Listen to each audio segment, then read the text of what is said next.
And we're live. It is Wednesday, November 19th, the year of our Lord 2025. It is 8 o'clock a.m.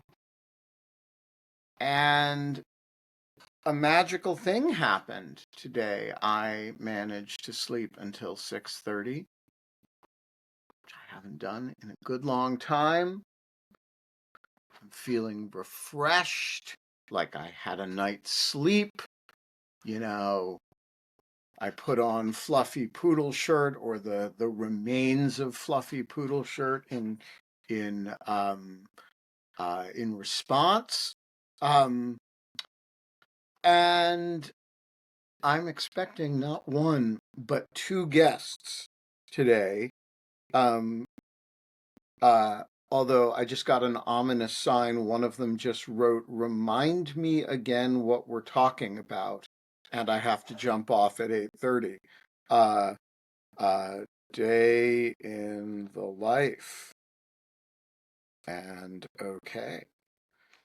So that is the state of my morning. We are going to be planning a video today, which gives you an idea of who one of the guests is going to be. The other guest, the one who has already forgotten what we're talking about and has to jump off at 8:30, is none other than the estimable Tyler McBrien, or a particularly forgetful version of him. It's going to be fabulous. We're actually going to be planning two videos. Um, Tyler says he's here, but he can't join anything, or he can't hear anything, which is an interesting problem. And here is Catherine Pompilio, who can hear everything. And Catherine, you may have missed the important introductory fact, which is I managed to sleep until 6:30 this morning, and therefore failed at the task of doing the first part of my assignment. Um, Catherine, why don't you explain to the audience what we are doing and why it was essential that I get to my 3:30 or 4 o'clock wake up time today. We are having Ben film a day in the life video. So it's going to be the day in the life of the Lawfare editor-in-chief Benjamin Wittes. And it was crucial that Ben got up at And because, his so wait, what? because our audience is largely composed of people who are generationally out of sync with this, what is a day in the life video? Does it have anything to do with a Beatles song? Nothing to do with the Beatles song. I don't know the Beatles song. It is basically just a video recapping everything that you did in the day, starting from when you get out of bed to your commute to the office, to meetings, to this live stream right now. Don't forget to do your clip, Oh yeah, Benjamin. so Wait when I till Tyler's record, here. But yeah, so Tyler is here, but he hasn't requested to join yet, which I'm not really sure why he would have to. He should just pop up on screen, but you didn't either. I had to request to join. Um, uh, Yeah, well, there's a lot of great examples. So Eric Adams has a day in the life, which is hilarious because he says, I think at one point he's like, at 7 a.m. I get up and I make my green juice that I make every morning, but you can see on the clock behind him that it's 11 a.m.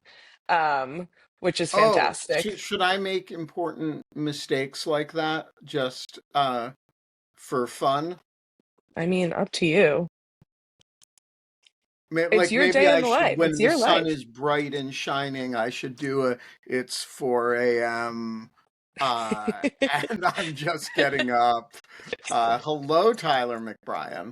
Hello. Yeah, I don't know why I had to call in, or request to Okay, call so before we go any further, here's the question. So I'm supposed to film this. Am I supposed to film this direction, like it's from me, Both or like film us and then turn it around and oh, film yourself so with it would us. be in. I could like even film you too.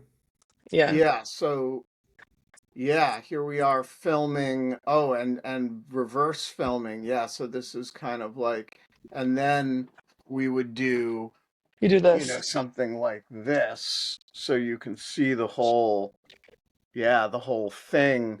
And we've got equipment, and stuff. Yeah, so that's okay, that's 8 a.m. 8:06 a.m., guys. That's the timestamp on that. Um, all right, so like I'm familiar with the Get Ready With Me video format as a result of you, Catherine. Although we are working on a very special Get Ready With Me video, which maybe we should talk a little bit about.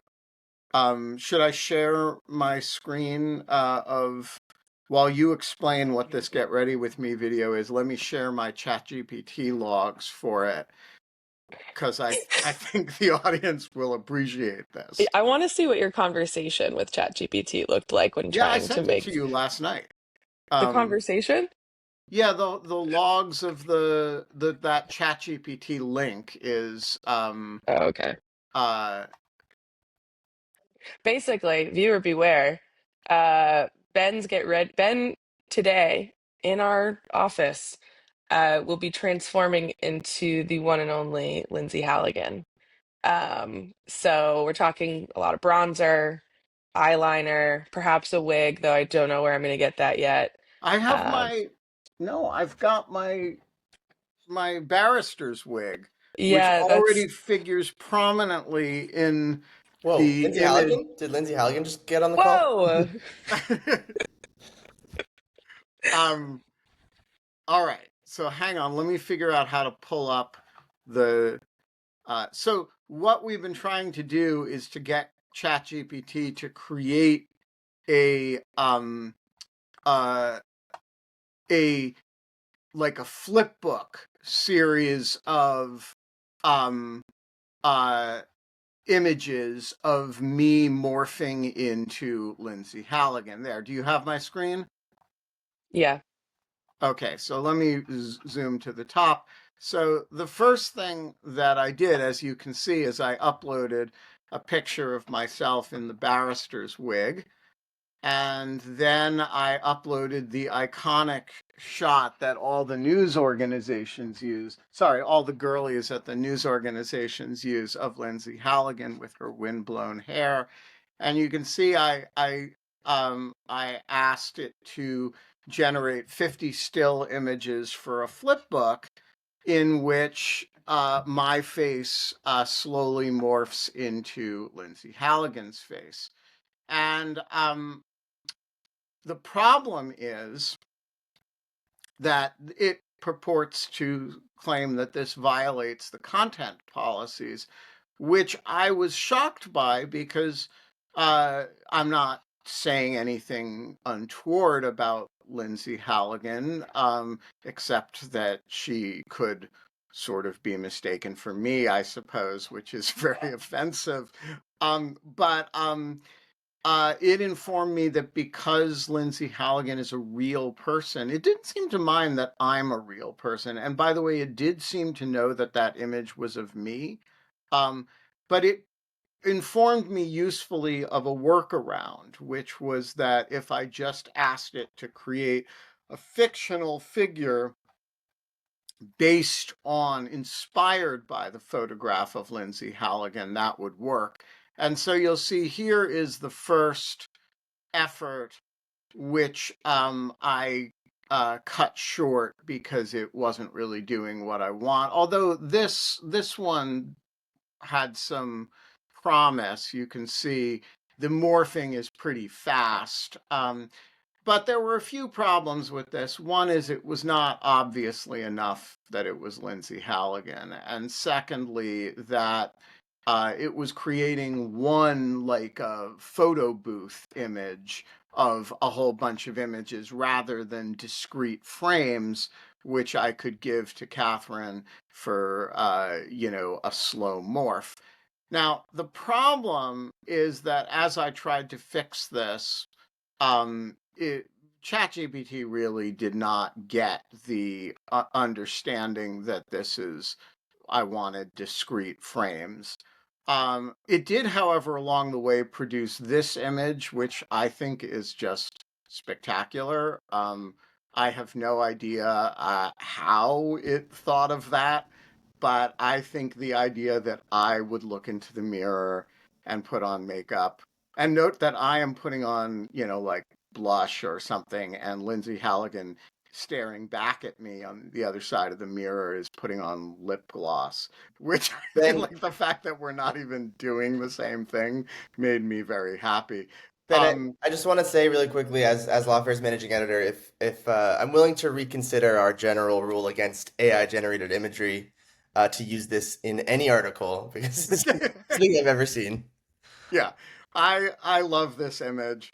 All right, so I tried again, and this time I think it did a better job. So, you know, this would be quite usable if we could break it out into 50 images, but unfortunately, it's not 50. ChatGPT has trouble counting to 50. Actually, it turns out to be much better at counting to 24. And when I've pointed that out to it,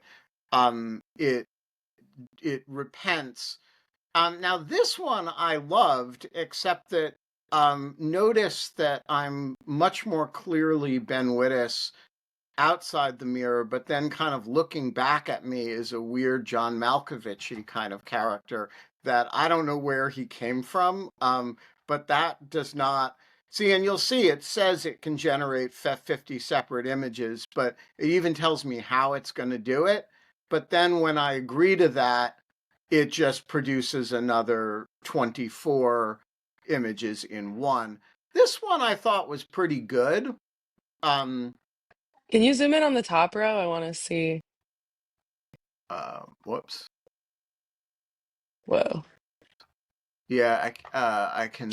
Let me try to zoom in on it a little bit. I mean, there's definitely some good. Uh, yeah, that's as big as it's gonna get. Wow. I do love the Um, idea that there's some big data center somewhere in Pennsylvania just humming along, just cranking these things out. right. No, this is actually what the data centers are for. This is why we produce electricity. And yeah, there we go. Um, The top Notice row is scary. how quickly in the second row here I kind of turn into Cro-Magnon man. Um, You lose the wig immediately too. yeah, so all right, so then I tried a different approach, which is uh oh yeah, so then I figured, all right, I've gotta get away from the whole um uh I can't do stuff because it'll just tell me that it can't make images based on a real face. So what I did is I figured I would create a fake Lindsay Halligan and then morph myself toward fake Lindsay Halligan, and then eventually just sub in the real Lindsay Halligan in the video.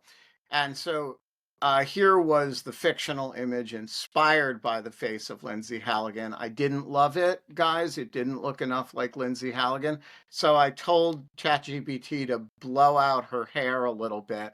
And notice that when I did that, it immediately put the leaves in the background back in the shot. And this I thought looked a lot more like Lindsay Halligan. So I figured if I could make a set of images of me evolving toward this face, then we could just sub out this face and sub in Lindsay Halligan later. And of course, that only kind of worked. Now, ChatGPT was having trouble even doing 3 images. So um, what I did is I just started asking it to create composites of me and the Lindsay Halligan image, the fake Lindsay Halligan image. And some of these are really special, particularly this one I like. You know, um, and then the idea was to create a lot of these at varying different stages of masculinity, femininity, meism, Lindsay Halliganism. I like this one very much. Um, and that's kind of as far as I got yesterday. Uh, um, and so um, what do you think, Catherine? Is this gonna work as a get ready with me concept? Get ready with me to go into the grand jury as Lindsay Halligan. I'm scared. I'll be real. Those images, yeah, those images are scary. We'll try. We'll certainly try. I don't know if it'll work. But what are we here's the question is like how are we can't animate those images. So it's like it's going to have to start with like me putting on the barrister's wig and starting to apply some makeup, and then we're going to have to figure out how to go to through a bunch of still images. um I don't know. It's going to be, and we're of course going to deny that there's any AI involvement in this. It's all going to be pure makeup skill.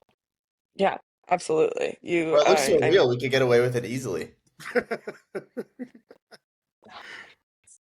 I'm right. just uncomfortable with the idea of me editing this on the Amtrak back to New York tomorrow in public. But, whatever. I think it's gonna be very special. So, we're gonna be working on that today. There's gonna be a day in the life video. There's gonna be um uh uh and this is actually what we do with our time.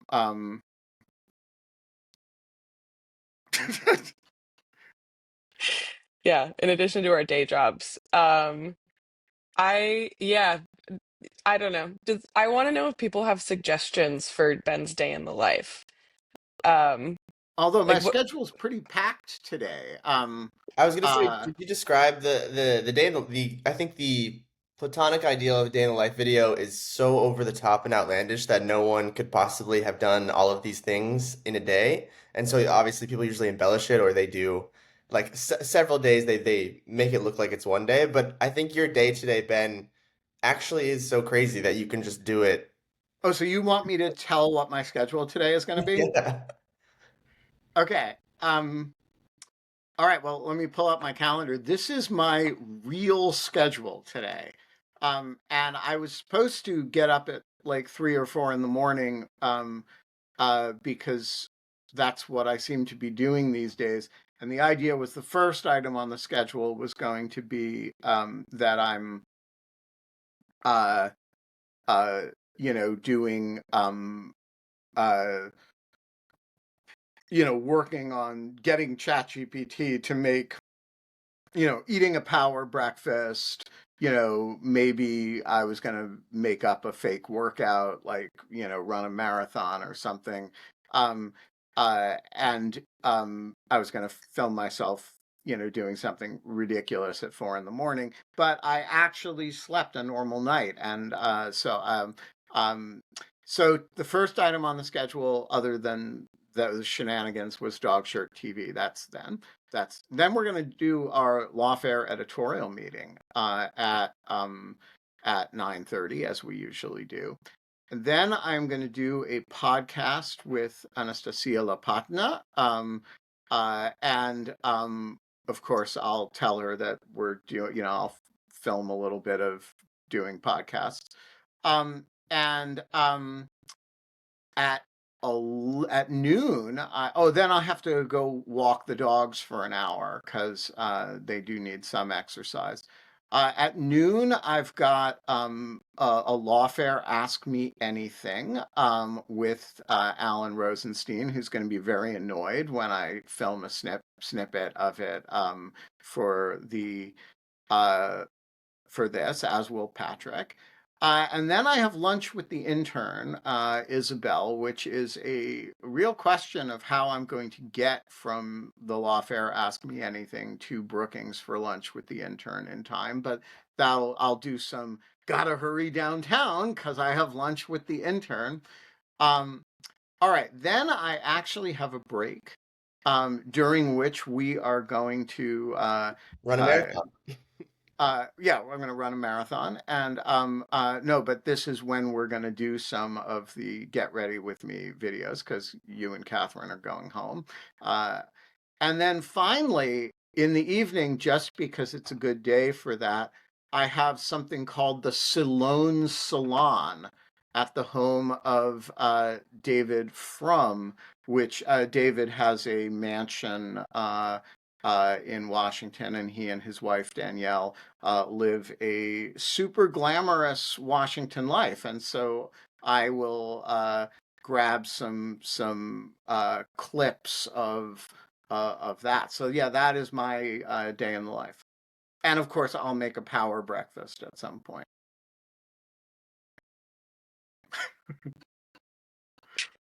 I cannot wait.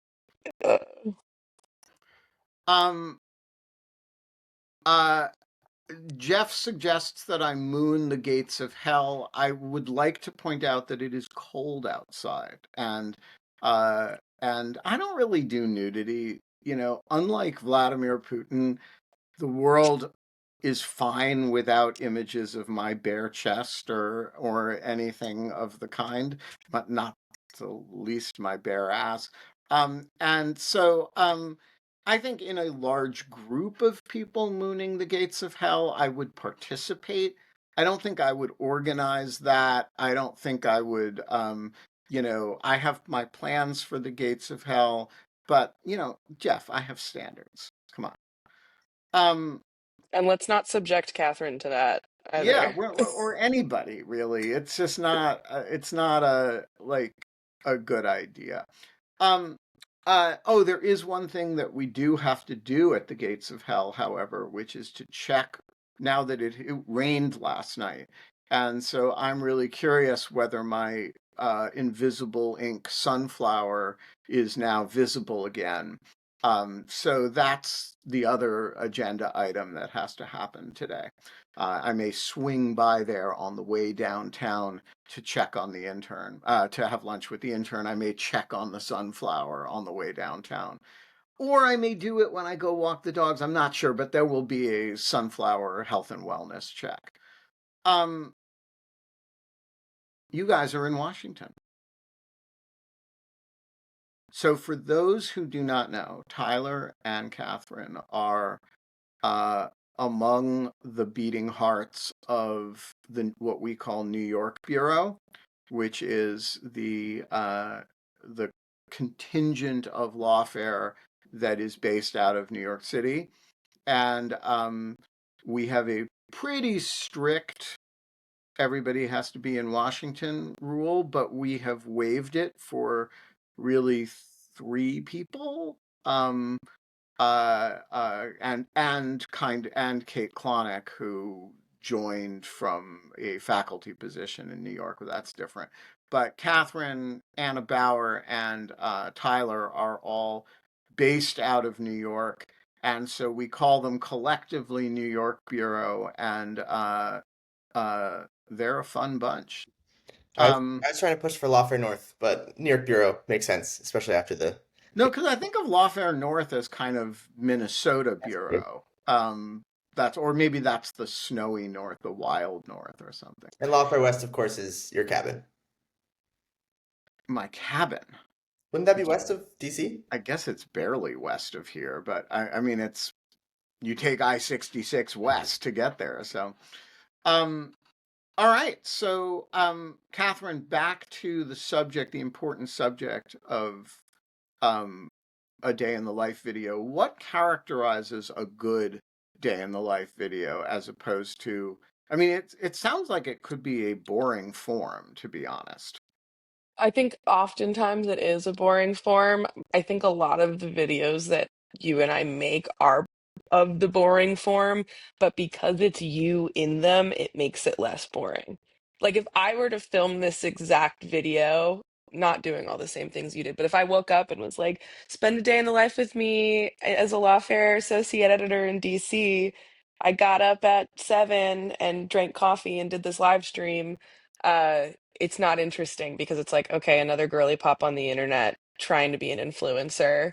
But because it's you who in try like you try so hard and it makes it so good, I think it'll be entertaining. But I think what makes a good day in the life is a good subject. So you check an interesting day that a lot of people don't have. Like I don't need to see another girl in the West Village go to Pilates and then go to brunch and have a mimosa. Oh, should Um, I go to Pilates? no. Because like instead of running a marathon, I could go to solid core, which is kind of Pilates. You could go to solid core. You'd have to film yourself during solid core though. I could do that. All the I other guys mean, might be doing it too. If they're doing their yeah. I, own days in I life. sometimes used to run into Olivia Nuzzi at solid core before she moved to. There are famous people who go to my solid core. Well then, yeah, film. I mean, like, there are some, I don't want to expose names, but, there are some, you can have some celebrity sightings at my solid core. But the thing is, I don't really have time in my schedule for a solid core today. So yeah, you could lie or or not. Um, no, then don't go to solid core. I don't know. Just like I think you doing your day your regular day would be interesting. Would be interesting enough. You don't have to. There's this one guy on TikTok who starts his day every morning at 4 a.m. by dunking his face in a bowl of Saratoga water. And he puts like times, yeah, and then time stamps to the minute what he does. But one of my favorite clips of that is he like goes for a morning swim and he puts a timestamp of him swimming, but the time changes 3 minutes from when he jumps off of the ledge or jumps off of his diving board into the pool. So technically, if we're believing him, he had 3 minutes of airtime. Um, but And, you don't have to do but that. like, what is interesting about his life that spending a day with him is, I mean, other than that he can fly for 3 minutes at a time, which admittedly is interesting, is there, like, it seems to me that for the concept for the format to be interesting, you have to be interested in the person, no? I think if we're talking about the same guy, for me, what makes him so interesting is that he first of all, it's all very constructed. It's clearly like he's trying to project this image of himself like any, social media, but he projects this image that's just so austere and ascetic and like sad, that he's alone almost in every frame except like a disembodied hand will reach out from off camera and hand him like the bottle of Saratoga or And and why does he plunge his face into Sarah? That seems expensive. it's like That's well, I the think it's a point. flex, first of all, because Saratoga is expensive and he doesn't, he just pours it in a bowl and then puts his face in it and then he discards it. So it's kind of a flex of like So he ostentatious. doesn't drink it afterwards? I don't think so, but he does. I I think if you were a real man, you would plunge your face in the Saratoga water and then drink it. That Yeah. would be the manly version. And then I Maybe think that's what I'll do. it's all like wellness stuff. Just Don't go to don't do that. a tarmac somewhere and just I start would use squinting. Pellegrino. Bubbly. Don't do any of those things. Like Ashtamol, that's one. Um, all right. Catherine, what else do you need from me for if we're for the Lindsay Halligan morphing video? I'm still struggling to conceptualize how I'm gonna incorporate these scary AI images into a video. I think I just need to get you a wig, and I'm The doing barrister's wig isn't good enough? I'm gonna veto the barrister's wig for Lindsay Halligan. Um, I don't know. This one, I know we talked about storyboarding before, and like that's important. Bye, Tyler. Oh no, it's just me now. Um, but yeah, I don't know. This is truly gonna be one that comes together in the editing studio, I think. All right. Well, I will bring makeup. I will bring, yeah, well, we already, I will bring the barrister's wig. You will bring some other wig, maybe. I And don't. of course, we will bring the ability to transform into Lindsay Halligan. John Hawkinson is here. Hey, As Ben. is Andrew Steele. Wow, the idea of transforming this has excited the Greek chorus. John and then Andrew, what is on your guys' minds? Well, I just wanted to understand whether the point here was the AI or the point was the morphing, because we know how to do morphing without AI, and so you can use After Effects or probably lots of other Well, tools, we've probably lost even some John. website. We don't know. We do. We've lost John. John, start again. We know how to do morphing without AI. Is that what you were saying? That's right. You can use After Effects or lots of other tools, probably some websites. You could get the perfect morph between two images if that was your goal. But I think your goal might be the AI, so I don't know. No, not at all. My goal is to create a video in which I'm making myself up and turning myself into Lindsay Halligan so that I can go argue something before the grand jury and misinform the grand jury about important points of law.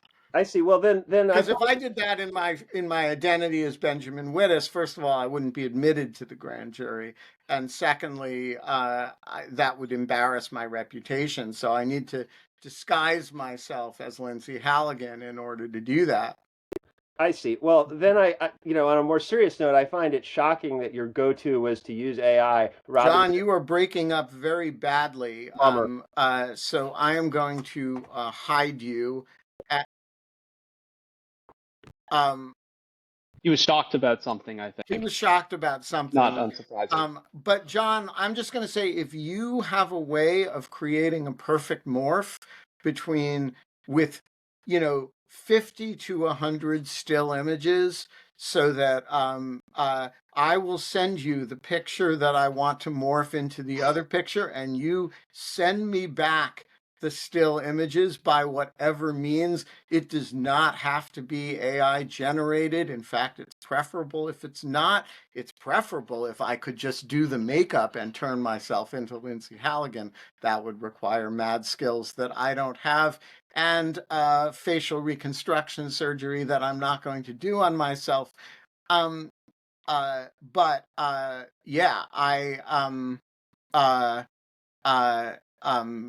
I am all for other tools.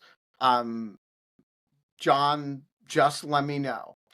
Andrew, what's on your mind, soulless Ben, good attorney? morning. Catherine, good to meet. And I really appreciate the editing efforts. The previous Get Ready With Me videos are just like really prime internet content. So this is a shift from frivolity, if we're cool with that, unless we have any further thoughts on the Ben's day in the life. Okay, cool. So I think that the last few days have been, and I'm wearing a dog shirt, some of the most like remarkable. This is one of two dog shirts, and it's not as like ridiculous as I think is appropriate for this show, but I think it works.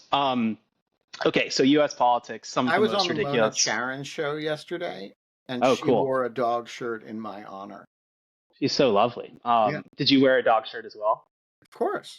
Of course, cool. What was has it come out yet? No, it'll be out on Monday. Okay, sweet.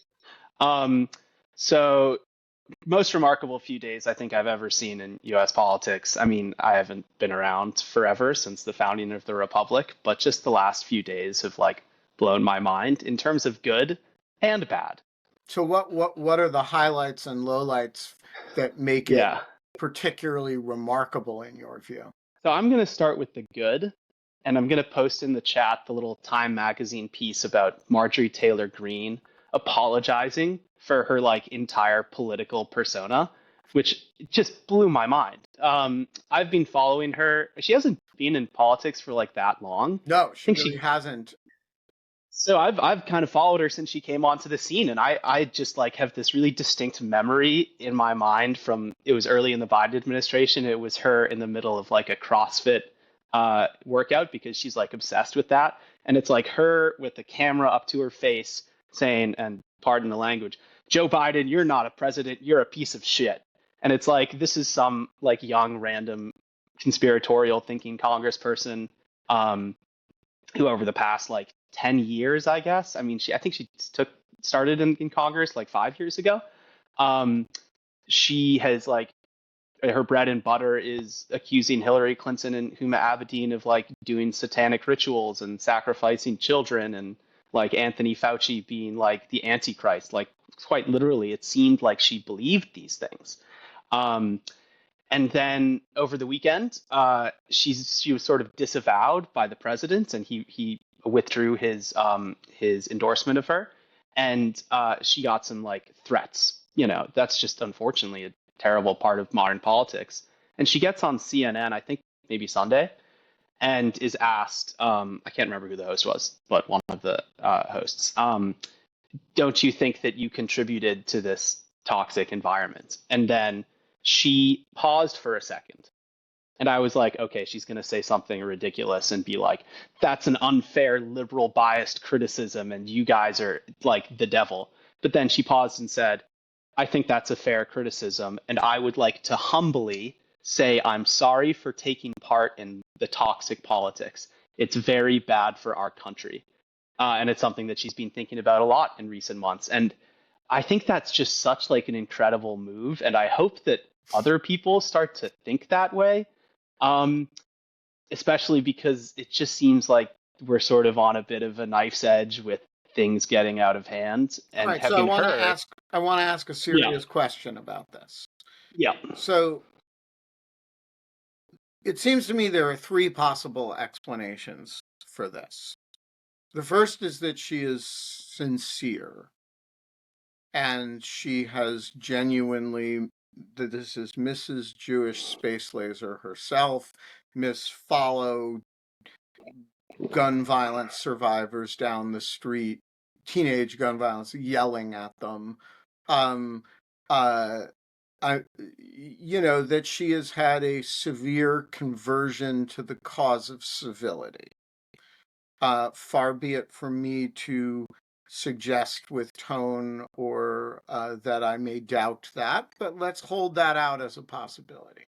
Second possibility is that this is a wildly cynical self-positioning in light of the fact that she understands that Trump is a lame duck, even though he pretends not to be, and the jockeying for being for post-Trump positioning is beginning. She is whatever else she may be, she is a very smart influencer, to use to bring the two parts of this conversation together. She knows that this stuff is really good content, and it is a way to keep herself in the news. The Epstein stuff kind of worked for her, and she can get 3 months of coverage out of the strange new respect of liberals and fighting with Trump, and so it's a little bit of the girlies are fighting act. Third possibility, which I want to say I gravitate toward instinctively, is that this woman is cray-cray. And the explanation may not be any more complicated than that. And she is, somewhere between highly eccentric and stark raving mad, and you get her on one of the stark raving mad sides, and 8 out of 10 times she will say something like that, there are Jewish space lasers and the Rothschilds control them, and that, and that they cause wildfires. And 2 out of the 10 times she's going to say something, or maybe 1.5 out of the 10 times she's going to say something that roughly corresponds with normal people's sense of normality. Which is your working thesis here about what is going on?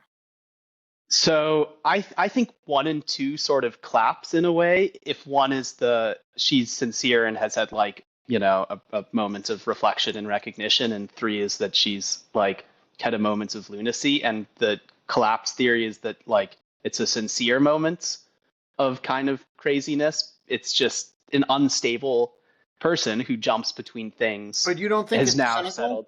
I don't think it's cynical. What do you think, Catherine? Are you? I Yeah. mean, you're our student of influencer culture here. Um, I mean, I have trouble finding sympathy for Marjorie Taylor Greene. But I I don't know. I think to say that she contributed to it is an understatement. I think she created a lot of it. And I also think that, she separated from Trump on the Epstein files thing quite early. And I think this just might be a result of, for the first time, kind of the MAGA scary crowd. Death threats have been directed towards her. And she's realized, like, this is actually really bad now that it's happening to me. We can't be doing this to people. So I think it's probably born out of, oh, now I'm experiencing something scary and a mob against me, and maybe this isn't such an okay thing to be doing in politics. It's like I appreciate the apology, but I also am like, yeah, I don't know. I have trouble feeling bad for her. I'm not voting for her anytime soon, for I example. no. Look, actually, um, if I were a resident of her district, I probably would vote for her just on the strategic basis that that there's no world in which one gets a sane person in that district. It's a completely safe far right district, and she creates havoc within the caucus, and that increases the incompetence factor in the malevolence tempered by incompetence equation of Republican governance. And so I actually think there is a pretty decent argument for a strategic vote for her. That's different, though. My question is really one of how to assess her. Okay, so that's the good side, Andrew. I love your optimism. You're finding stories of human redemption in our Yes. midst. Uh, The low light. what is the bad side?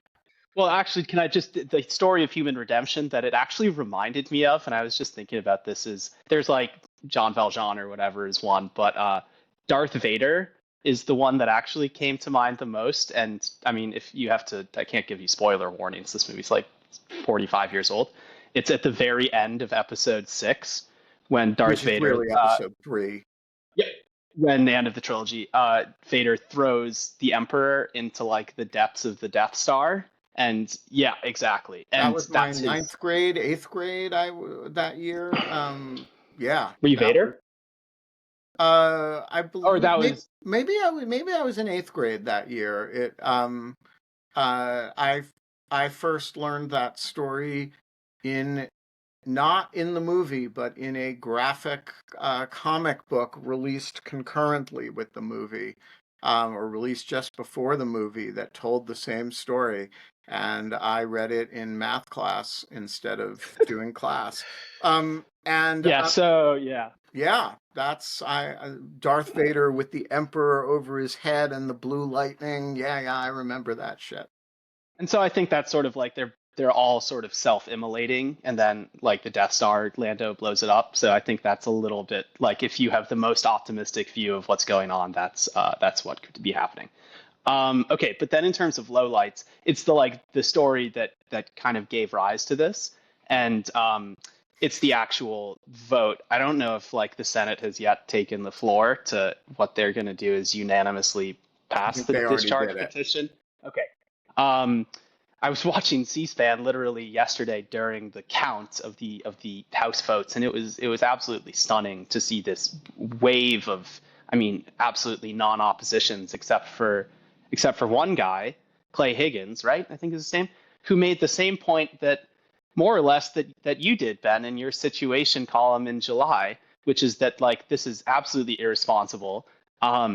It is a violation of every prosecutorial norm and rule. And beyond like the politics of it in this moment, I do think, and this is something you kind of gestured at in your column, that this is a new weapon, and it's open a new Death Star, and it's like opening floodgates to, I mean, I'm sure, whoever, Ed Martin or something sitting at his desk is like, maybe now I can release files on everybody that we don't like, because people are like, why don't you just release the files, President Trump? And it's like, okay, be careful what you wish for. I think it's obviously not like a legal precedent. The Senate can do whatever it wants in the future, but I think it's just a terrible precedent for like criminal justice in this country. And I'm just really like concerned that it's going to kind of create, trial by social media, which is already kind of happens. So yeah, I totally agreed with the like kind of conclusions of your situation back just shortly after the declination memo or whatever, the unsigned declination memo. And now, I mean, the political judgment by Congress to just like on a whim, at the president's behest, release a trove of investigative files is kind of madness. And I mean, look, I think, yeah, I have no objection to a considered evaluation of investigative materials with an eye toward public, public disclosure. yeah, That, but it seems to me, given the number of victims, alleged victims, given the number of people who circulated in his sphere probably innocently.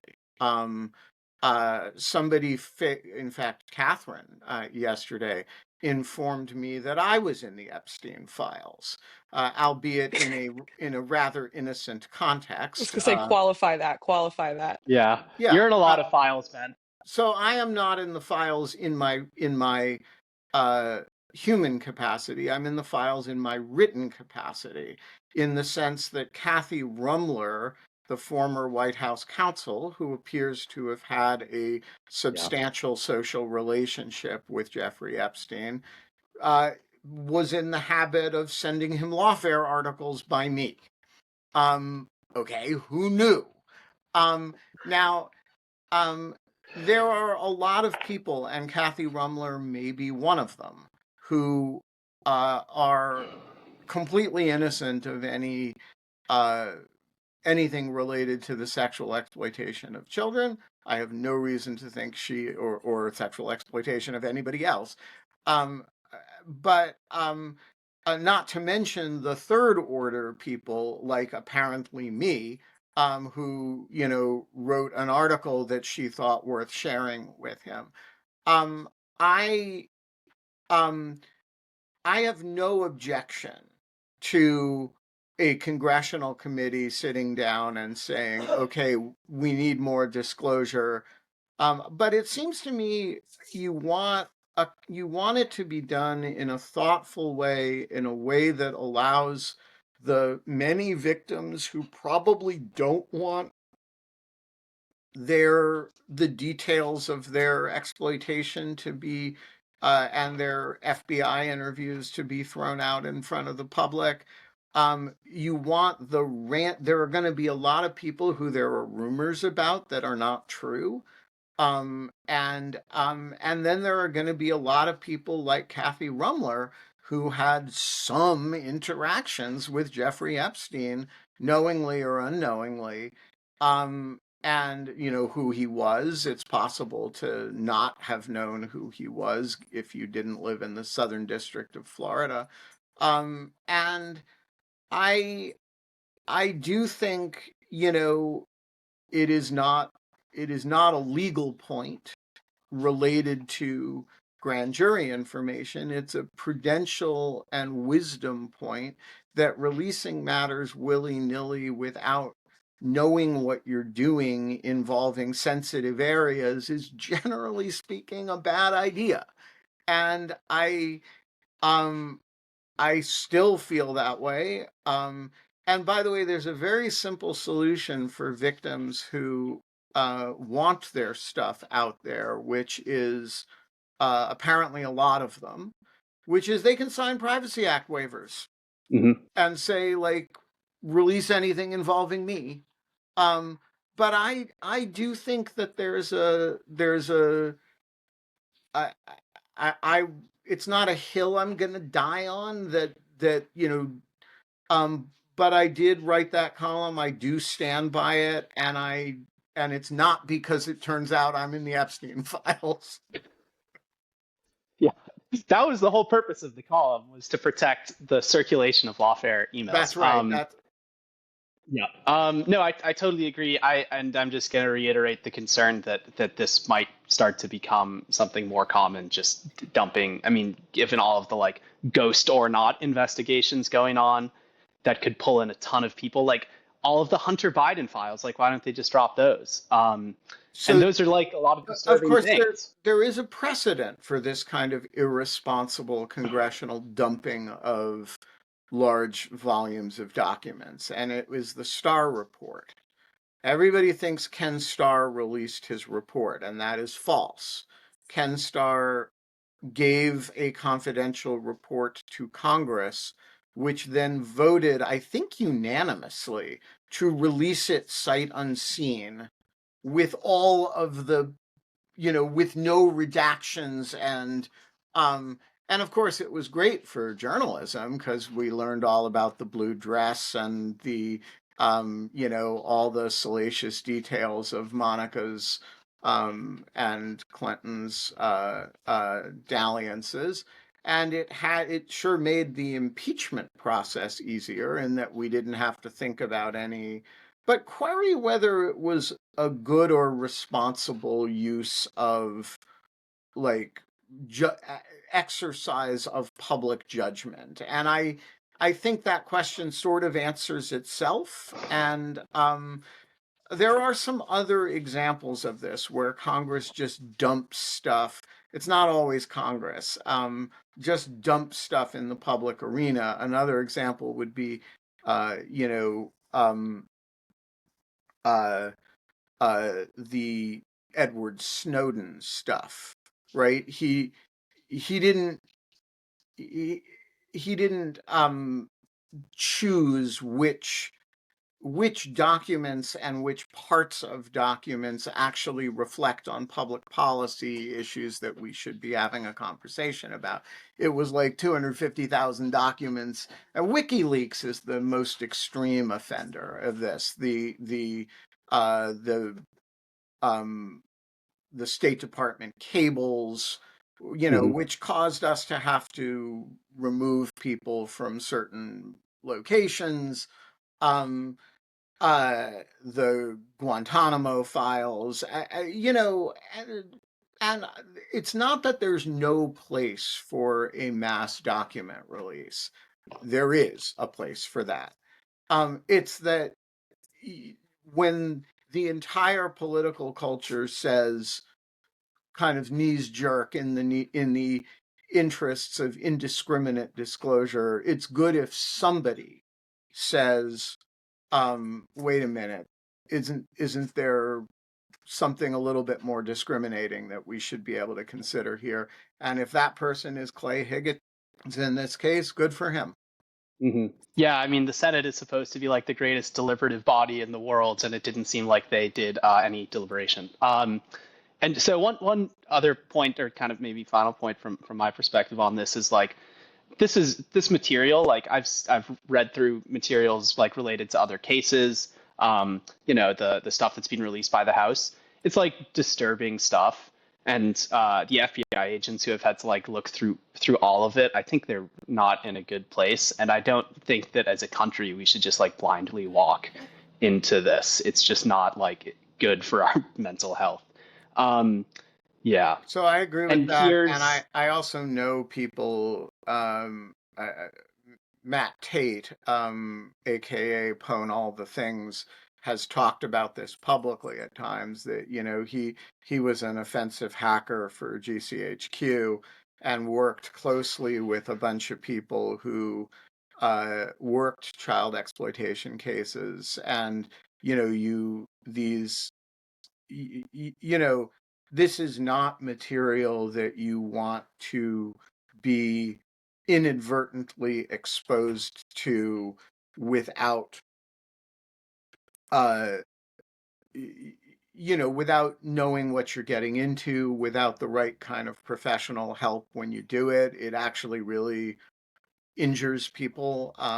And um, you know, I dealt with a fair bit of this material in the context of the sextortion investigation that I did 10 years ago. It really sticks with you. It's not, immersing yourself in this kind of material is very bad for your mental health. There's a reason why I've done sextortion advocacy stuff, but no investigations since then. It's just, you don't, and having a large amount of it floating around in the public, um, there's just, I mean, not that we're not awash in it anyway, but yeah, what could go wrong? Yep. Speaking of which, I just posted. John Hawkinson has put together. I'm not sure exactly how because I wasn't following. Two further Halligan Wittes transition galleries. So I just put Oh, those in the chat. I can't open them for some reason right now, but I trust that they're pretty solid. So I very much look forward to seeing how that turns out. So one final question that's like totally unrelated is I want to flag a potential guest for the show. And it kind of came to mind when we had the Secrets and Spy guys on. mm-hmm. And it's a fairly new podcast. I think it started a year ago, almost exactly.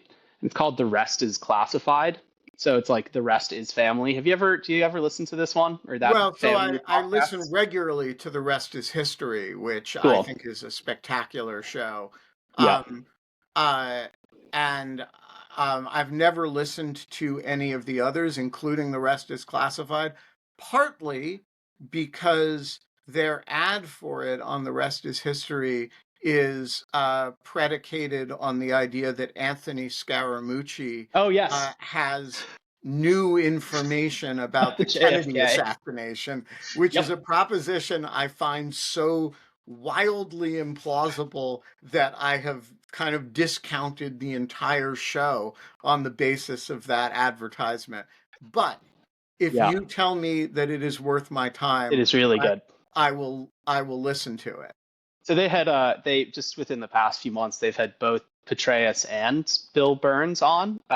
One of the hosts is a former analyst, just like Holly, and the other is a British journalist. And they're put out a lot of great content, like deep not investigative, but some of it actually is. It's the journalist kind of recounting some of his like late Russian espionage investigation work.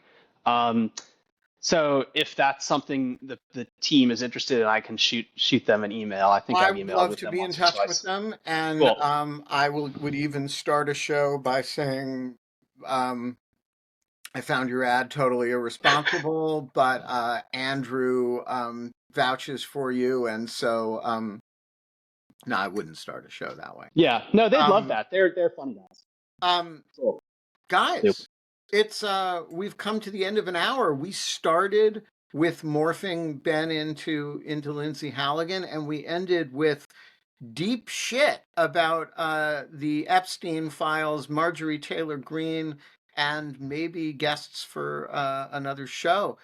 Catherine, I am going to see you later today for some great fun. Andrew, you're a great American. And kids, we're going to be back tomorrow. I have no idea who the co-hosts are going to be. I have no idea who the guests are going to be, but you'll be there. I'll be there. It'll probably be fun.